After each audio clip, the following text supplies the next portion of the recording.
700 million people visit zoos and aquaria around the world every year. Some do it to enjoy a day out.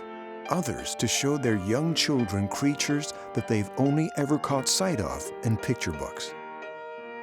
Almost all of us visit zoos and aquaria out of some affinity, admiration, love even, for these cute, majestic, mysterious, sometimes intimidating cohabitants of our planet. Here's the crucial part, though. It's the fascination that we have for animals that is, at the same time, one of our greatest paradoxes.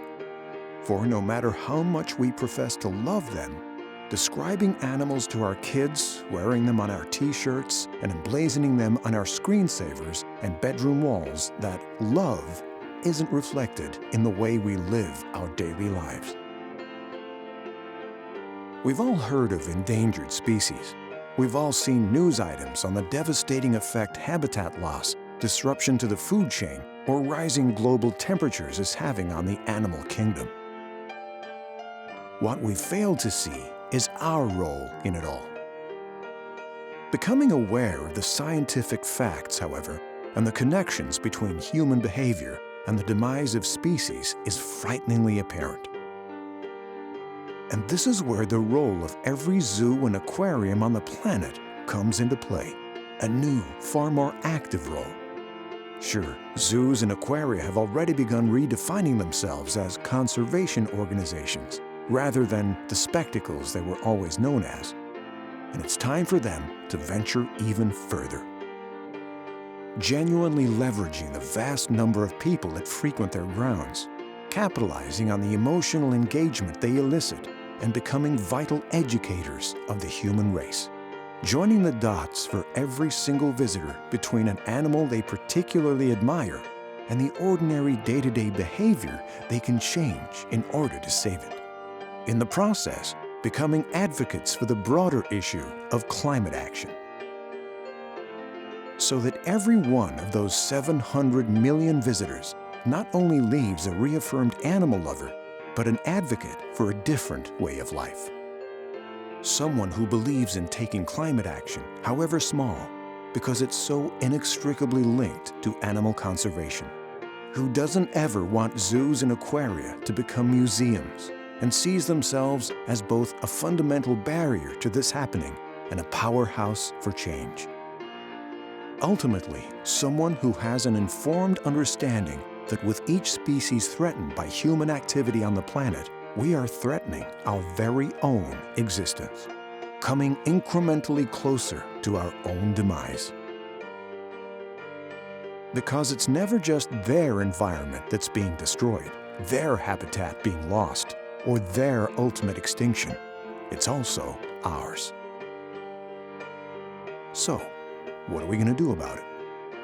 We're going to launch a campaign that works in tandem with every existing campaign zoos and aquaria are undertaking in the name of conservation.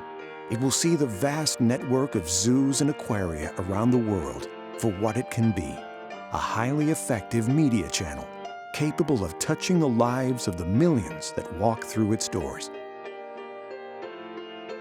We will use this channel to communicate a single, simple, but resounding message.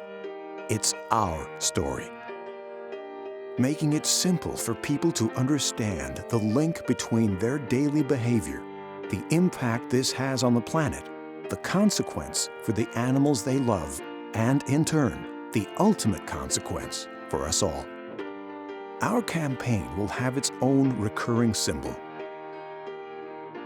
It will talk to zoo and aquaria goers when they are at the height of their emotional engagement, in ways that leverage the zoo and aquaria environment.